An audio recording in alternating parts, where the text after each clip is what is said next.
다 같이 사도신경으로 우리의 신앙을 고백합니다.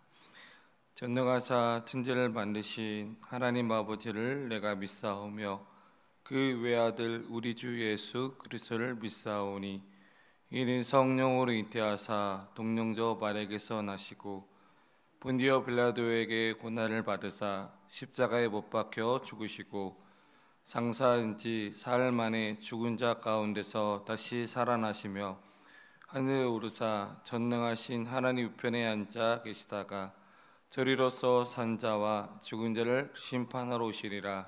성령을 믿사오며 거룩한 공예와 성도가 서로 긋하는 것과 죄를 사하여 주시는 것과 몸이 다시 사는 것과 영원히 사는 것을 믿사옵나이다. 아멘. 거룩하신 하나님 아버지, 어두운 밤을 지나 새날을 열어주신 주님께 감사를 드립니다. 오늘 이 새벽 주님의 부르심에 응답하여 주 앞에 나왔습니다. 연약한 우리를 깨워주시고 주님을 찾게 하여 주심을 감사를 드립니다. 이 시간 우리의 마음과 생각을 주님께로 집중하게 하시고 세상의 근심과 걱정을 내려놓고 오직 하나님의 음성에 귀 기울인 시간이 되게 하여 주시옵소서. 말씀을 통하여 우리의 심령을 새롭게 하여 주시옵소서. 이 시간 또 하나님 앞에 귀한 예물을 드립니다. 이 예물이 쓰여지는 곳에 하나님 기뻐 받아 주시고 또 더욱더 감사가 넘치는 복된 헌금이 될 수 있도록 하나님 함께하여 주시옵소서. 이 모든 말씀 우리 주 예수 그리스도의 이름으로 기도드립니다. 아멘. 오늘 하나님께서 우리에게 주신 말씀 아가서 6장 4절에서 13절까지입니다.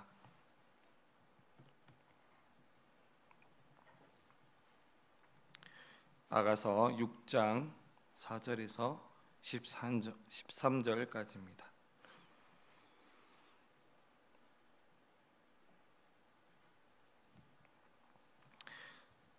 아가서 6장 4절에서 13절 말씀 한 절씩 교독합니다.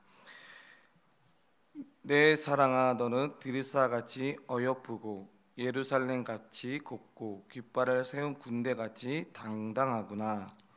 내 눈이 나를 놀라게 하니 돌이켜 나를 보지 말라. 내 머리털은 길르앗 산 깃에 누운 염소떼 같고 내 이는 모욕하고 나오는 암양떼 같으니 상떼를 가졌으며 새끼 없는 것은 하나도 없구나. 너울 속에 내 뺨은 석류 한쪽 같구나. 왕비가 60명이요 후궁이 80명이요 시녀가 무수하되 내 비둘기 내 완전한 자는 하나뿐이로구나. 그는 그의 어머니 외딸이요 그 낳은 자가 귀중하게 여기는 자로구나. 여자들이 그를 보고 복된 자라 하고 왕비와 후궁들도 그를 칭찬하는구나. 아침빛같이 뚜렷하고 달같이 아름답고 해같이 맑고 깃발을 세운 군대같이 당당한 여자가 누구인가. 골짜기에 푸른 초목을 보려고 포도나무가 순이 났는가 석류나무가 꽃이 피었는가 알려고 내가 호도 동산으로 내려갔을 때에 부지 중에 내 마음이 나를 내 귀한 백성의 수레 가운데 이르게 하였구나. 돌아오고 돌아오라. 술람미 여자야 돌아오고 돌아오라. 우리가 너를 보게 하라.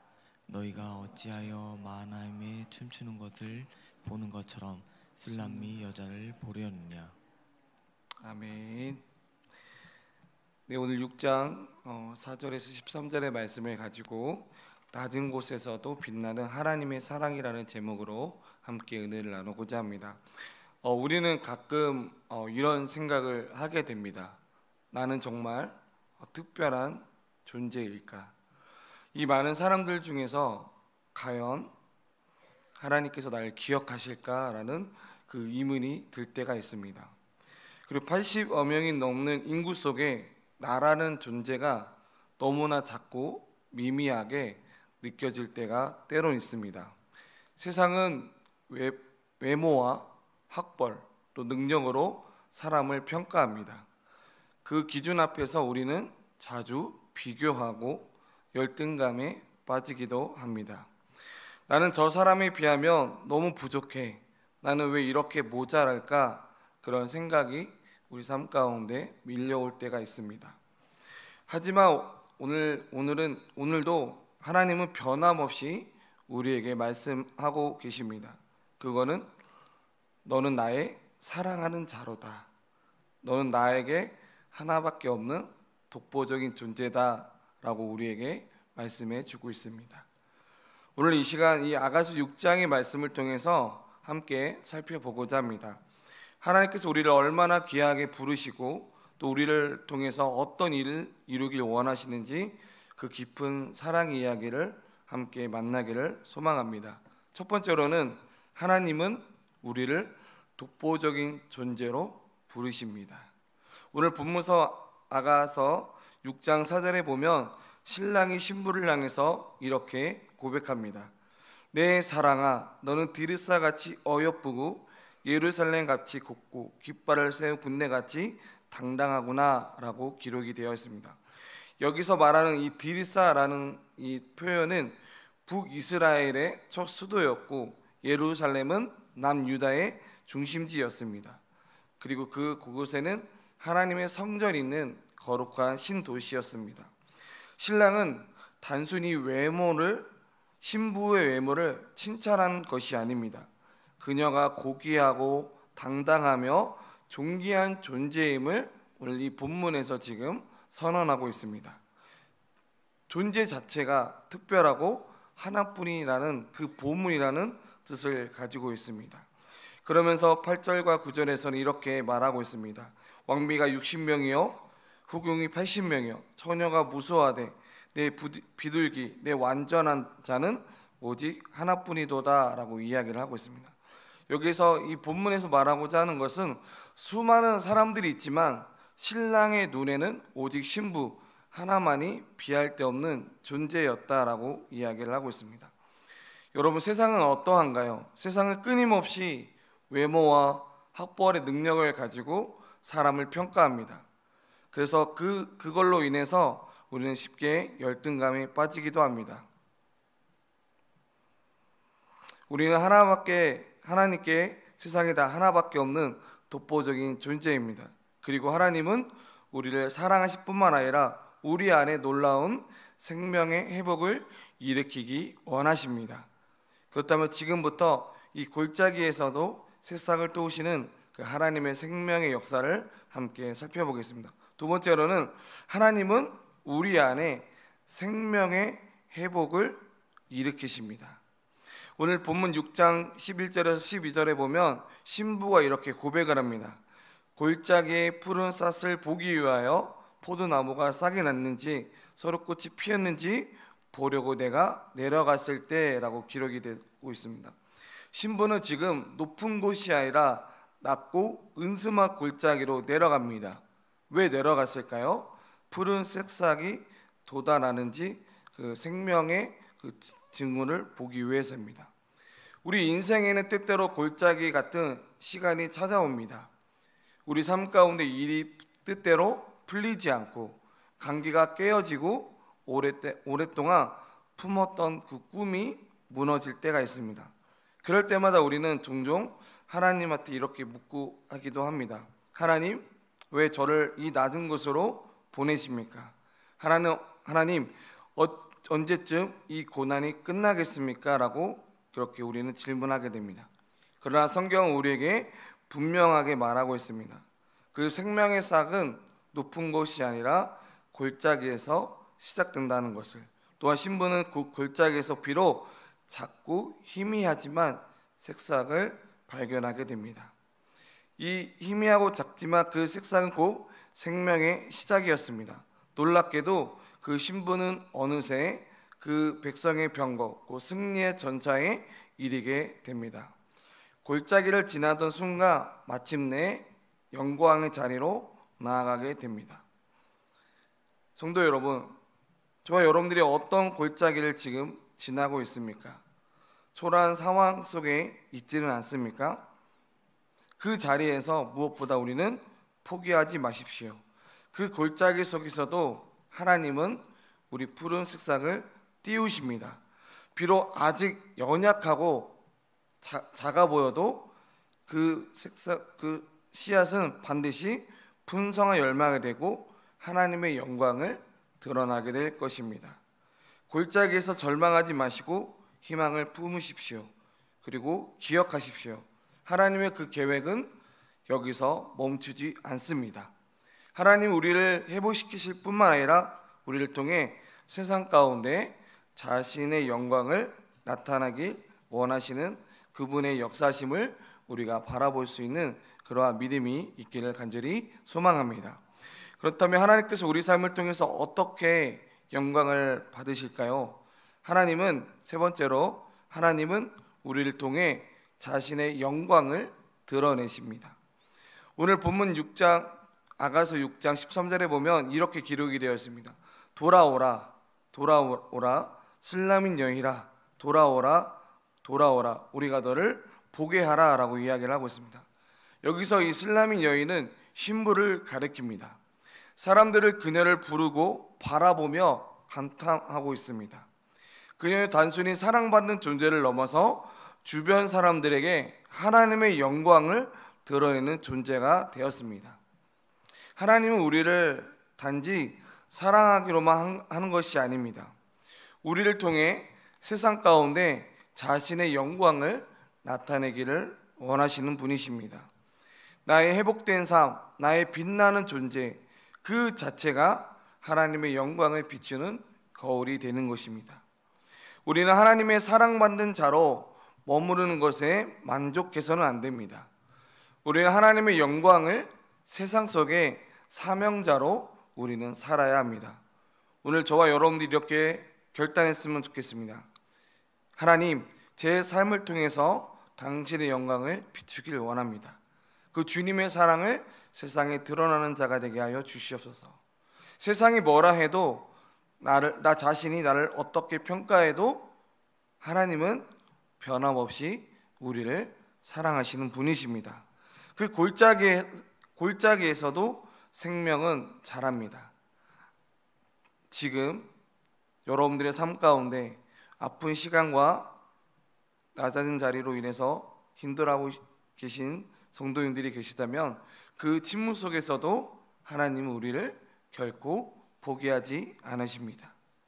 내 삶을 통해서 하나님의 영광을 비추고 우리 공동체를 세상에 주님의 빛을 전하게 하셨습니다.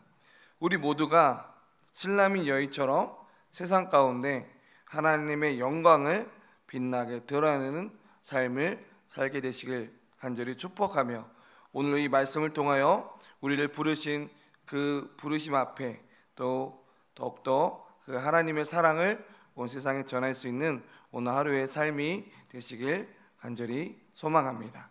우리 이 시간 함께 찬양하면서 기도하는 시간 갖겠습니다. 찬송가 304장입니다. 찬송가 304장 그 크신 하나님의 사랑 함께 찬양합니다.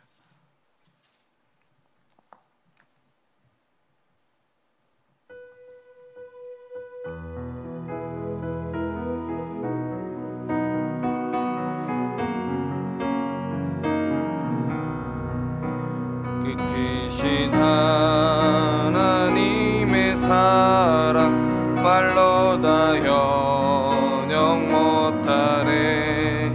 저 높고 높은 벽을 넘어 이 낮고 낮은 땅 위에 세범한 영혼 구하려 그 아들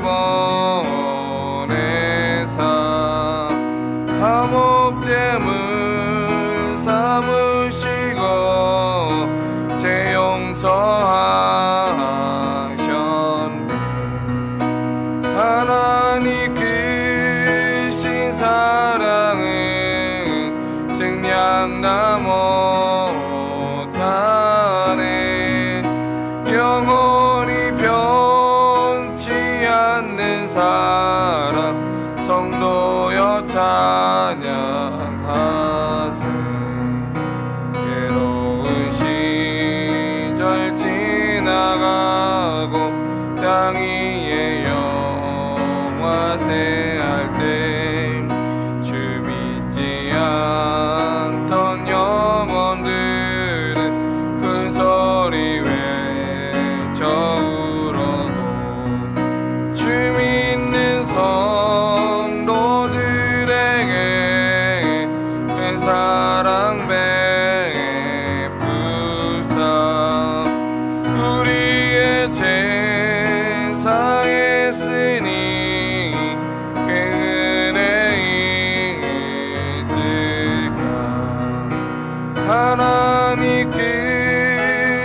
사랑은 증량나 못하네.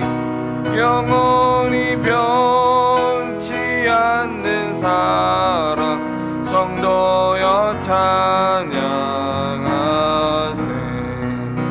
하늘을 두루마리 삼고 바다를 머물 삼아도 한없는 하나님의 사랑 따기로 갈 수 없겠네. 하나님의 크신 사랑 그 어찌 닿았을까. 저 하늘 높이 쌓아도 채우지 못하리. 하나님 크신 사랑은 증량다 못하네. 영원히 변치 않는 사랑 성도여 찬양하세. 우리 시간 함께 말씀을 생각하면서 함께 기도하는 시간 갖기를 원합니다. 오늘 말씀을 통하여 하나님은 우리를 세상 가운데 하나밖에 없는 독보적인 존재로 우리를 부르셨습니다. 그 부르심 앞에 하나밖에 없는 저를 사랑으로 불러주셔서 감사합니다. 주님 안에서 존귀한 존재임을 믿고 제가 사랑할 수 있는 자가 되게 하여 주시옵소서라고 기도하기를 원합니다. 또한 기도하기는 우리의 삶 가운데 지금 골짜기 같은 그 어두운 터널을 지금 겪고 있습니까? 주님은 그 골짜기 속에서도 새 생명을 보게 하기를 원하십니다. 그리고 보게 하십니다. 하나님께서는 우리 삶을 통해서 하나님의 영광을 드러내기를 원하십니다. 하나님, 제 삶을 통해서 하나님의 영광을 나의 가정에서, 나의 직장에서, 내가 만나는 그 모든 곳에서 주님의 세상을 비추는 자가 되게 하여 주시옵소서. 오늘도 세상의 빛과 소금의 역할을 감당하는 자로 살아갈 수 있도록 주님 오늘도 나와 함께 해주시옵소서라고 이 시간 우리 함께 기도하기를 원합니다. 이 시간 함께 기도하겠습니다. 사랑의 하나님 아버지, 감사합니다. 하나님, 저를 하나밖에 없는 하나님의 사랑으로 우리를 불러주셔서 하나님 앞에 또 감사와 영광을 올릴 수 있도록 인도하여 주심에 감사합니다. 하나님, 지금 나의 골짜기 같은 그런 어려움 가운데 있습니까? 또 고통 가운데 있습니까? 낭만 가운데 있습니까? 하나님, 그 작은 씨앗으로 통해서 하나님 그 열매를 맺듯이 우리 삶에 지금 비록 어려움이 있을지라도 하나님의 일하심을 더욱더 바라볼 수 있는 자가 되게 하여 주시옵소서.